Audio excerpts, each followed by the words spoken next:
कोई कत्ल हुआ। जिस कहानी को आज मैं आपको सुनाने जा रहा हूं, इसमें यह कि 36,000 की हाइट थी और 36,000 फीट की ऊंचाई पर एक कत्ल होता है।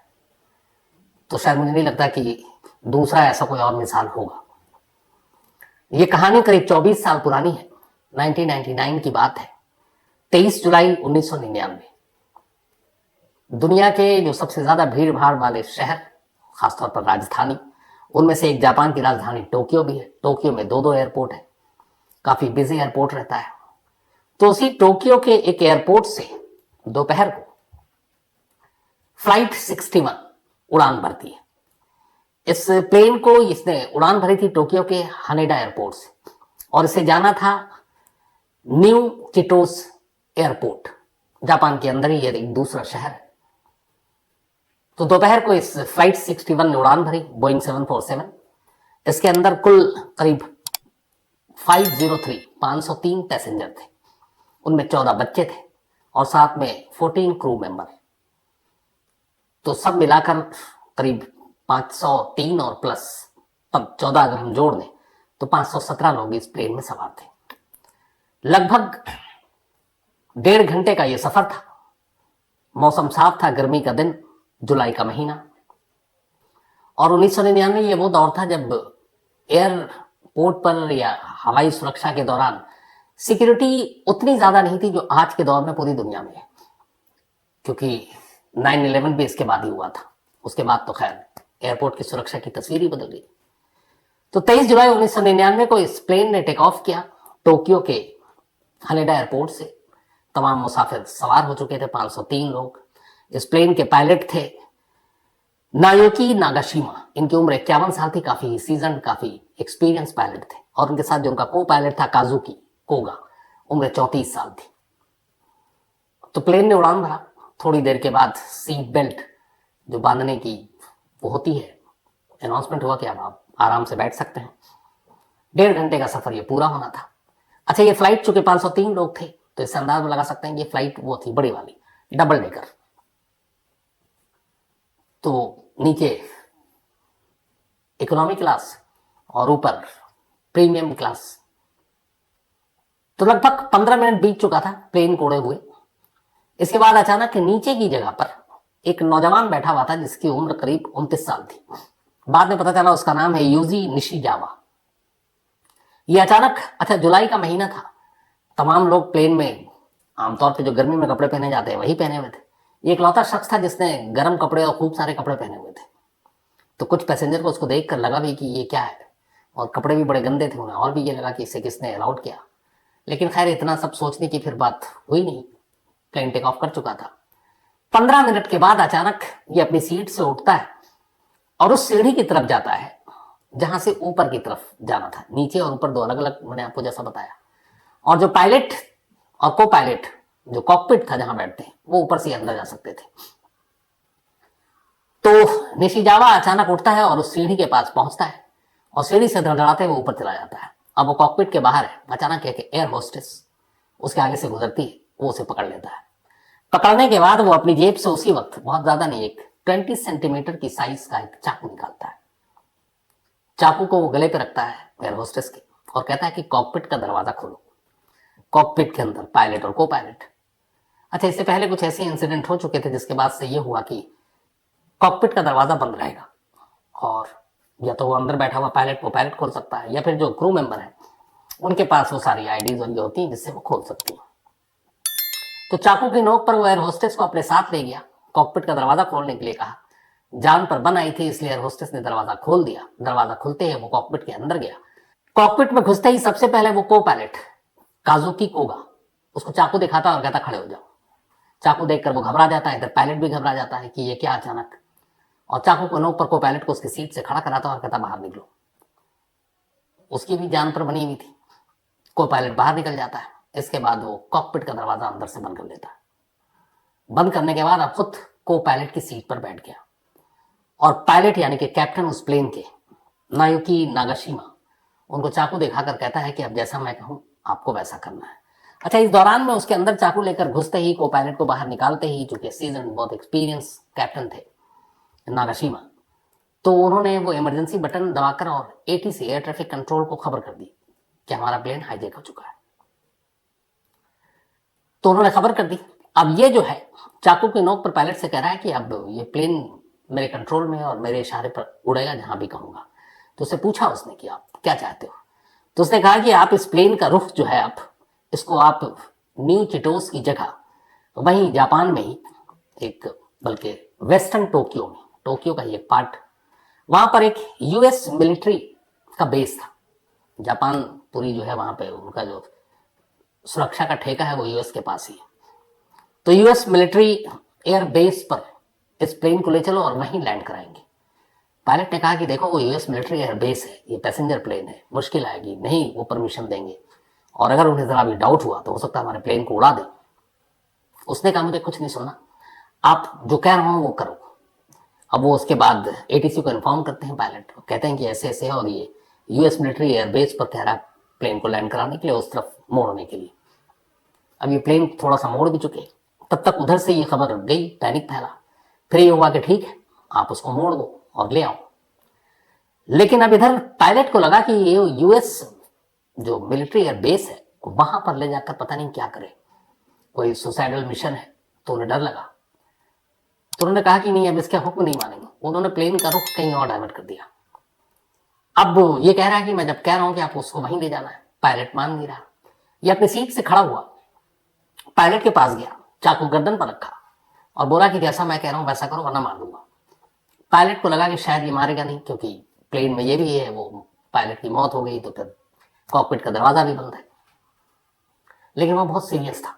उसने कई बार कहा कि जैसा मैं कह रहा हूं यूएस मिलिट्री एयरबेस की तरफ प्लेन को मोड़ो। पायलट ने मना किया और आखिरकार उसने अचानक जो गर्दन पर चाकू रखा था वो चाकू घुमा दिया।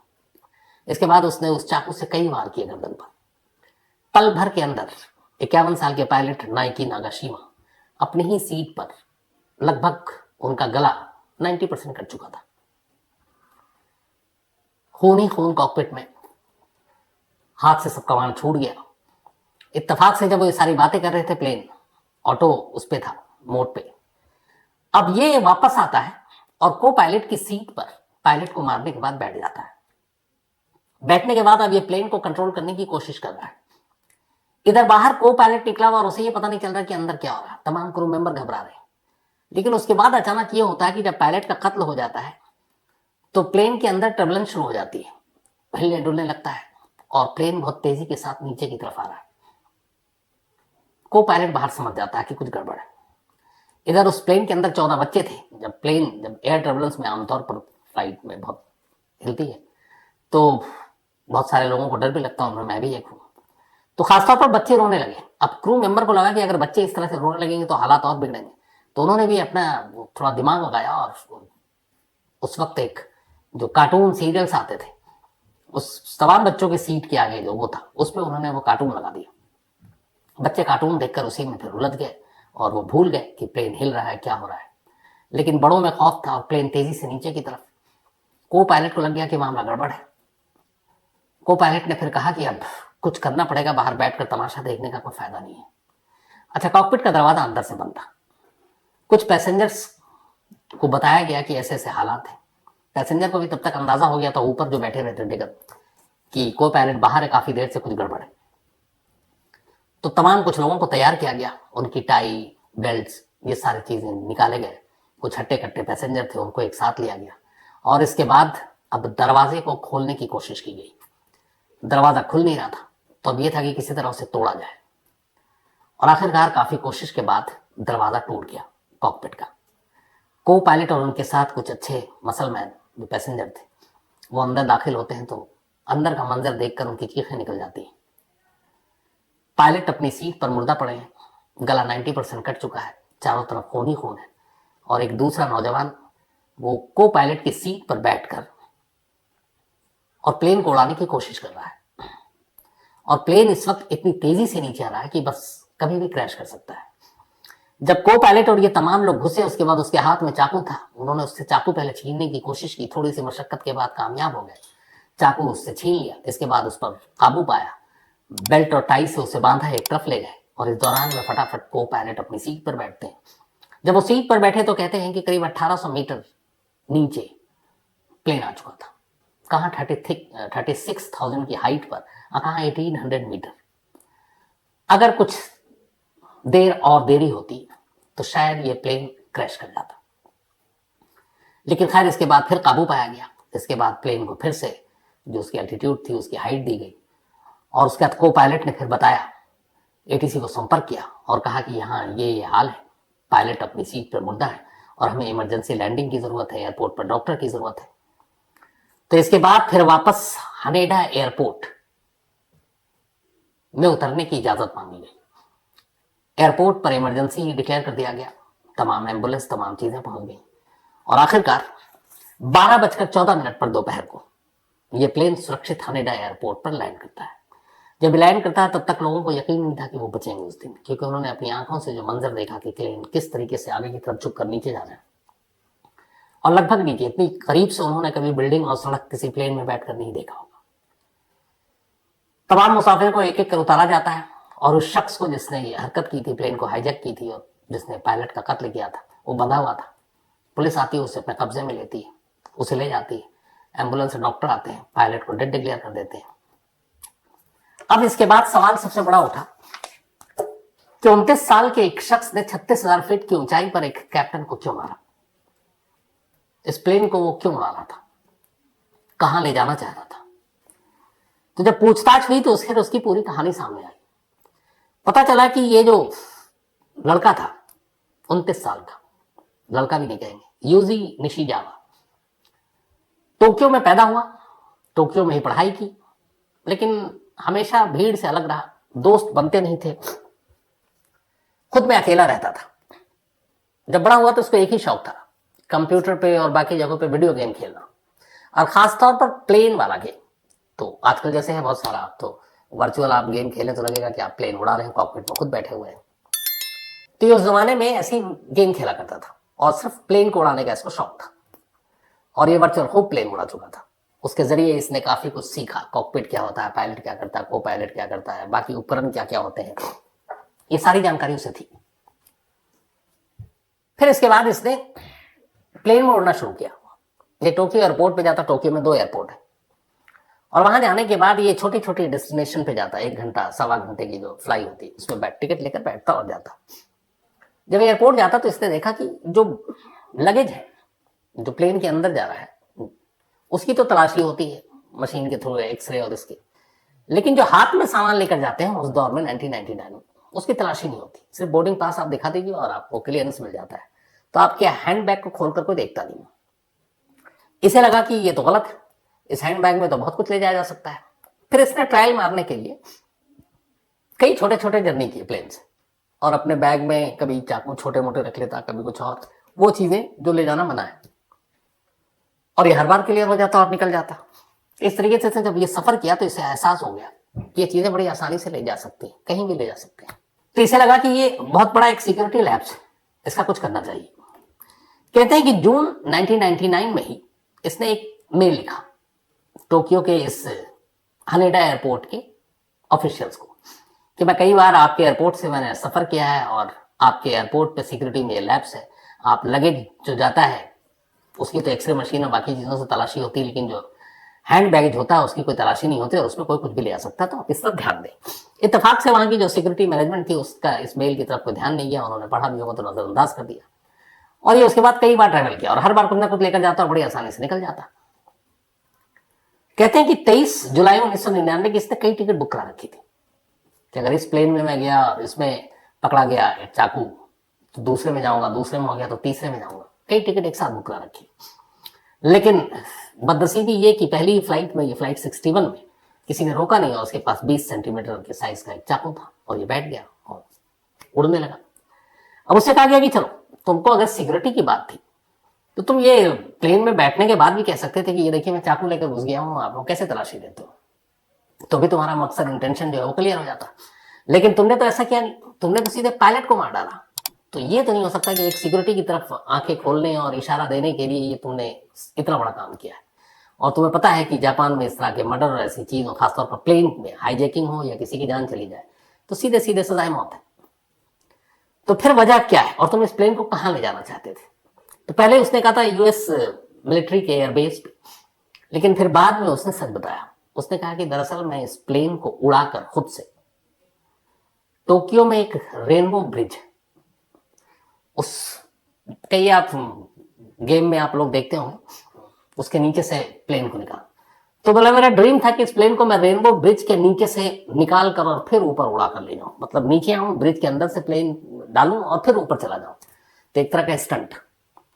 अब ये सोचकर ही आदमी सिहर उठे, क्योंकि रेनबो ब्रिज के नीचे से आप प्लेन को निकालें और फिर जैसे आप ऐसे कहोगे हावड़ा ब्रिज के नीचे से आप प्लेन को निकालिए और फिर उड़ा के ले जाइए, तो पॉसिबल नहीं। तो उसने कहा कि मैं ये करना चाहता था। जब उसके बारे में पता किया गया तो फिर ये था कि उसके पूरे दिमाग में हमेशा प्लेन फ्लाइट जो गेम खेला था वो रहता था। और दूसरा, ये डिप्रेशन का शिकार था और अक्सर ये दवाएं लेता था।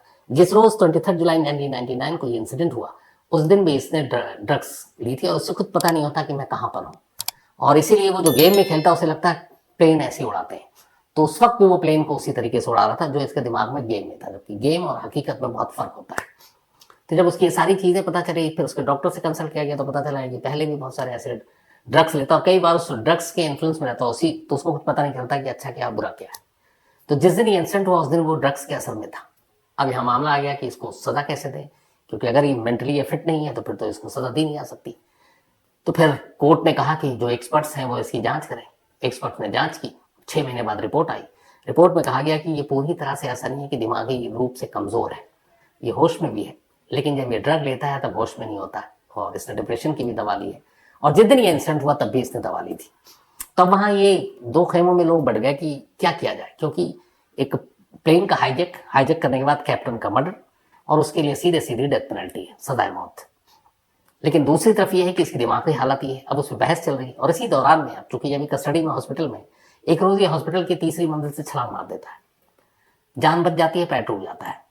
अब ये चीज भी सामने आई तो फिर ये लगा कि ये पूरी तरह से फिट नहीं है, लेकिन क्राइम बहुत हीनियस था। तो लंबी बहस के बाद दो खेमों में लोग बढ़ गए, एक की कम से कम सजा होनी चाहिए और एक की नहीं, ऐसे लोग खतरनाक है, आगे भी कुछ कर सकते हैं, इसलिए मैक्सिमम पनिशमेंट यानी मौत की सजा होनी चाहिए।